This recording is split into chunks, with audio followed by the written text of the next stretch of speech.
అందరికి welcome to my YouTube channel fun and family. ఈ రోజు మన వీడియో కంటెంట్ వచ్చేసి అమ్మ చేతి సర్వపిండి గిన్నెపిండి గిన్నెప్ప సర్వప్ప అని అంటారు కదా, అదనమాట. మా అమ్మ స్టైల్లో చూపించబోతున్నాను మీకు. అయితే నేను సన్నగా పెడతా సర్వపిండి, మా అమ్మ అయితే లావుగా పెడుతుంది. లావుగా పెట్టినా కూడా చాలా టేస్టీగా ఉంటది. అమ్మ చేతి సర్వపిండి ఎలా ఉంటుందో మీరు కూడా చేసుకొని తినాలి అని చెప్పేసి నేనైతే ఈరోజు ఈ వీడియో తీసి మీకు చూపిస్తున్నాను. చెప్పమ్మా, ఇంకా సర్వపిండి ఫస్ట్ టైం ఎప్పుడు తిన్నావు నువ్వు? చిన్నప్పటికంటే చేస్తే తింటాం.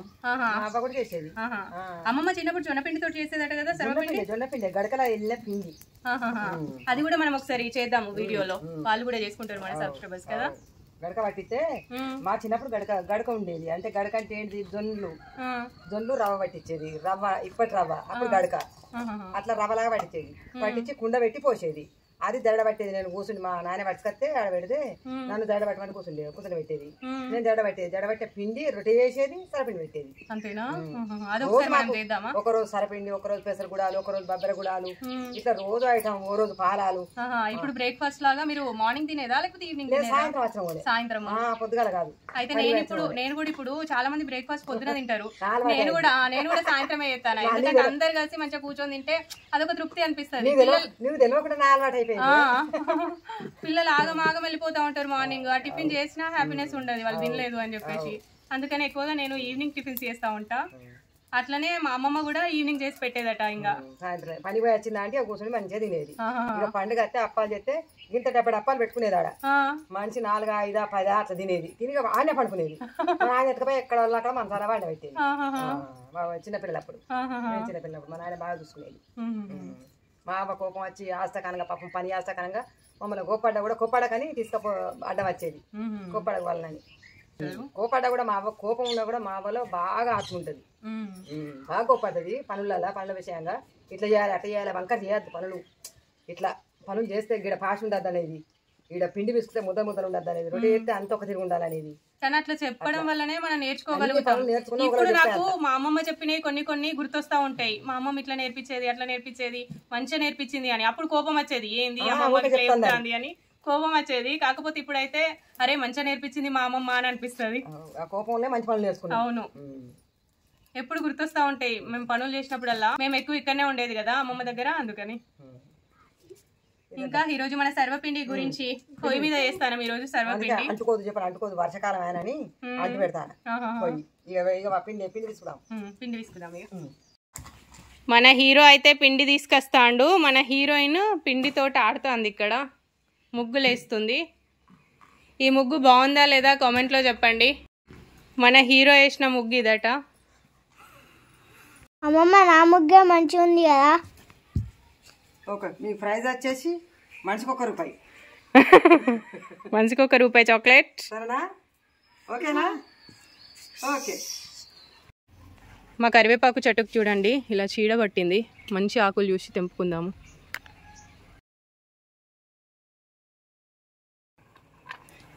అమ్మ ఇక్కడ బియ్యపిండి తీసుకొని కరివేపాకు వేసింది. అందులో ఎంత బియ్యపిండి తీసుకున్నావు అమ్మ? కొంచెం అంత కొలత కాదు కానీ మనం తినే అంత. ఎందరికి సరిపోతుంది ఇది పిండి? ఇది 5-6 కాలుతుంది. శనగపప్పు ఎన్ని గంటల ముందు నానబెట్టినావు? గంట ముందు నానబెట్టినా శనగపప్పు. ఒక చిన్న గ్లాస్ నానబెట్టినావా? చిన్న గ్లాస్ కాదు, సాంగ్ గ్లాస్ అంత గింత అంత. గిట్ట పట్టుకుంటే గింత అంత. అంతంత పప్పు నానబెట్టి వేస్తుంది.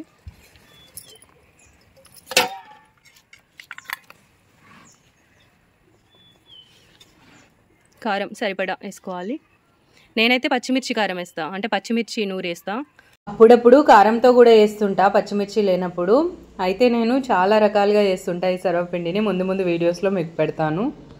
ఒక 2-3 ఆనియన్స్ ఇట్లా చిన్న ముక్కలుగా కట్ చేసుకొని వేస్తుంది.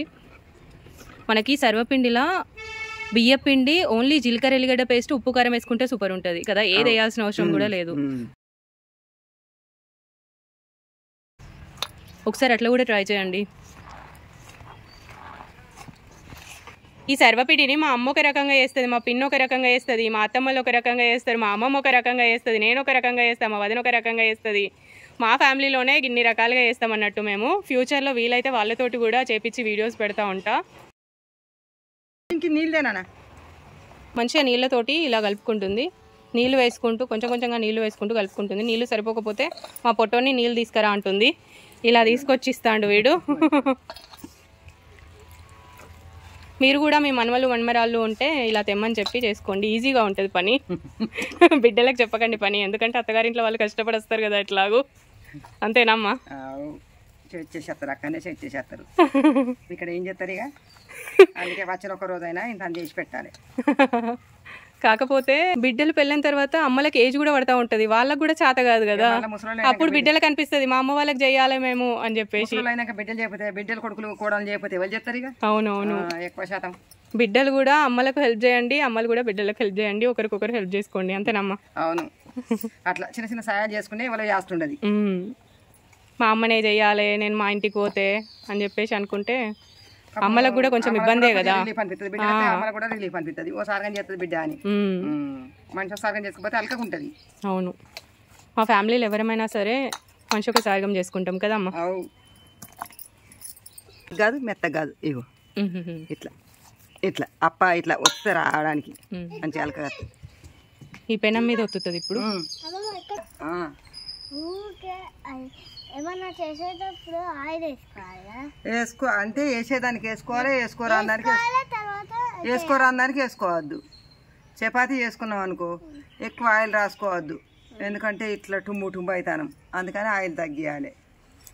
అట్లా షైనీ కొంచెం అలిగింది, ఎందుకంటే అమ్మ ఫ్రాక్ వేసుకో వీడియోలో మంచిగా కనబడాలి అని చెప్పింది, అందుకని అలిగింది. ఎక్కువ తనకు నచ్చని ఫ్రాక్స్ అయినా బట్టలైనా వేసుకోదన్నట్టు. లోపల మంచుకుంటారు, మీరు మంచుకుంటారు నువ్వు అంత ఆఫీ. అవునా, నువ్వు ఇట్లాంటి బట్టలు వేసుకుంటే నాకు బాగా ఇష్టం, సరేనా? అందరికి కూడా ఇష్టం. మళ్ళీ మా మనవరాలు ఇగో ఇట్లున్నదంటే ఏంది ఇక లాగులు వేసుకుంటుందా ఇంకా అనుకుంటారు. ఆమెకు ఎన్నో డ్రెస్సులు ఉంటాయి, అయినా కూడా ఆమెకు నచ్చిందే వేసుకుంటది. నేను కూడా ఎక్కువ బలవంత పెట్టాను. మంచి మంచి డ్రెస్సులు ఉంటాయి కానీ వేసుకోదు, వేసుకోకుంటే మంచిగా కనబడతలేవు, అందుకని వేసుకోమన్నా.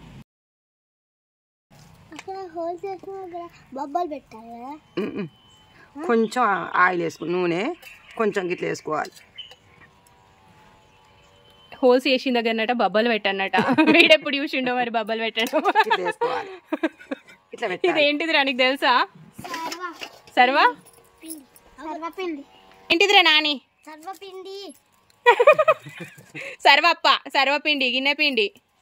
ఓకేనా? మా మేనత్త కూడా చాలా బాగా చేస్తుంది సర్వపిండి, మస్తు చేస్తుంది. గిన్నె మొత్తం పెడతదమ్మా అక్క అయితే. మీదికెళ్ళి కూల పడుతుంది, ఇట్లా పెడితే అడుగున పెట్టది.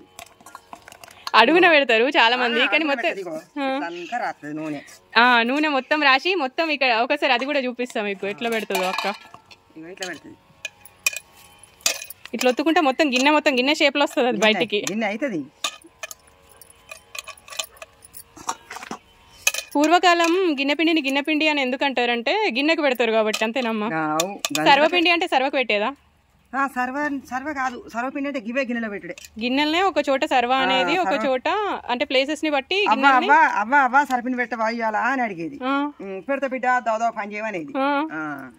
ఇవాళ బాగా పెండగూడేయాలి బిడ్డ, పద్ధతిలో పెండేసినట్టు ఇవాళ సర్వపిండి పెట్టమని. అంటే పెండగూడేసేది ఎందుకు? అలుకు చల్లడానికి, పాడు చేయడానికి. భూములలో పోసి పాడు చేస్తే పంటలు బాగా వస్తాయని పెండగూడేవనేది. అవునా? బర్లెం పడిపోయి పెండగూడేసేది. పెండగూడైతే బండేడు పెండ అయితే కొంచెం పోయి దానిలో పోసేది, పొలంలో పోసేది. పొలం పిచ్చి గింత గింత గొలుసు పెట్టేది అట్లా. అప్పుడు పెండగూడే. అప్పుడు రసాయనాలు యూజ్ చేయకపోయేది, మందులేసు లేదు. రసాయనాలు అంటే ఏంటియో నాకు ఇది వరకు అర్థం. కెమికల్స్, అదే మందులు. మందులు అయిపోయేది. మందులు అంటే ఎరక కదా ఇప్పటికైనా, అప్పటికైనా నాకు తెలియదు కదా.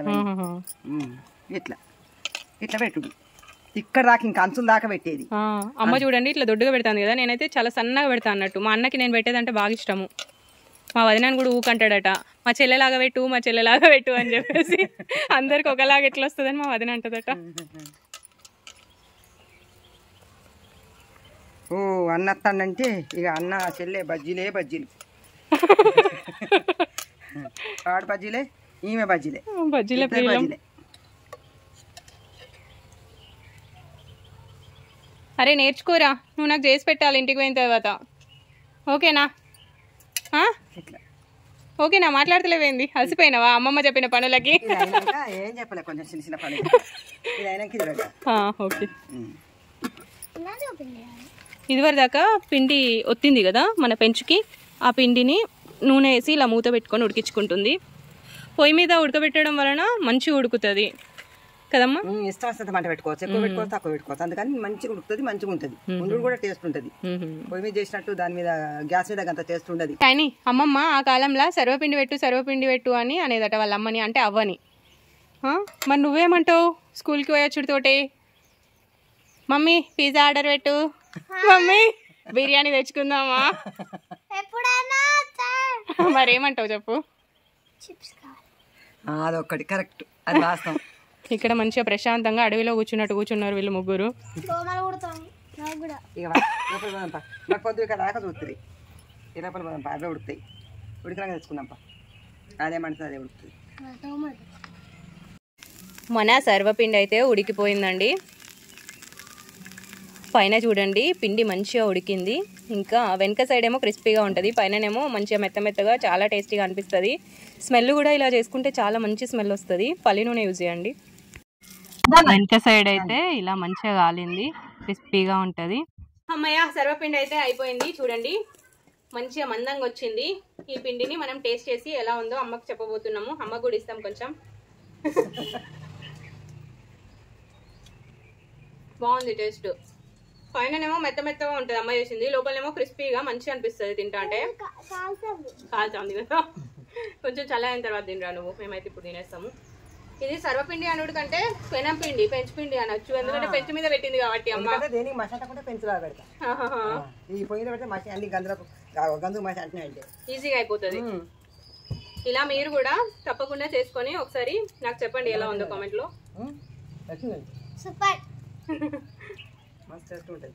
ఈ విధంగా అమ్మ చేసిన ప్రాసెస్ లో మీరు కూడా ఒకసారి తప్పకుండా ట్రై చేసి ఎలా కుదిరిందో నాకు కామెంట్ లో చెప్పడం మాత్రం మర్చిపోవద్దు ఫ్రెండ్స్, ఓకేనా? ఇది సర్వపిండి అంటారు దీన్ని.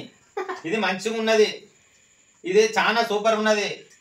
నేను పత్తికి మందు స్ప్రే చేసి వచ్చేటాళ్ళకు మంచిగా సర్వపిండి పెట్టిళ్ళు పెడితే ఇది తింటానా. ఇది మంచిగా ఉన్నది. డాడీని రివ్యూ చెప్పమంటే ఈ విధంగా చెప్తాడు ఫ్రెండ్స్. ఎప్పుడు డాడేమో చెప్తాను. హాయ్ ఫ్రెండ్స్, నేను సర్వపిండి మంచిగా ఉన్నదని చెప్తానా. నేను మంచిగా ఉన్నది సర్వపిండి నేను తీసుకొని తిన్నా. అరే తాతయ్య ఏమంటారా, జోకులు ఎత్తాడా? చని తాతయ్య ఏమంటాడు? ఏందమ్మా డాడీ జోక్స్ చేస్తాడు బాగా ఈ మధ్య. జోక్ చేస్తాడు, ఎందుకంటే ఎప్పుడు పెట్టాను నేను సరపిండి కడిగిపోతే ఊరికే తింపుకుంటా ఉండాలి. పొయ్యిల మంట ఎక్కువ తక్కువ చేయాలి. తలకాయ సపరేట్ పెట్టా, పెట్టిన బాగా ఆపే అవుతాండి. ఇంకో గంజుకు పెట్టిన సర్వపిండిని కూడా మీకు చూపిస్తున్నా చూడండి. ఇటువైపు అయితే క్రిస్పీగా, ఇటువైపు అయితే సాఫ్ట్గా. నేను చుంచి చూపిస్తున్నా చూడండి, ఇలాగైతే ఉంటుంది. పిల్లలు కూడా అమ్మ చేసే వంటల్ని చాలా బాగా ఎంజాయ్ చేస్తారు. ఈ సర్వపిండి అయితే పిల్లలకి చాలా బాగా నచ్చింది. ఇంకా పల్లెటూరు వాతావరణంలో అలా మంచం వేసుకొని కూర్చొని ఆ వేడి సర్వపిండిని తింటుంటే హాయిగా అనిపిస్తుంది.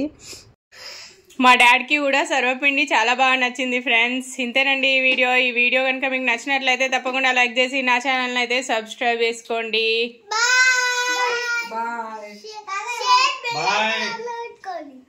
బాయ్.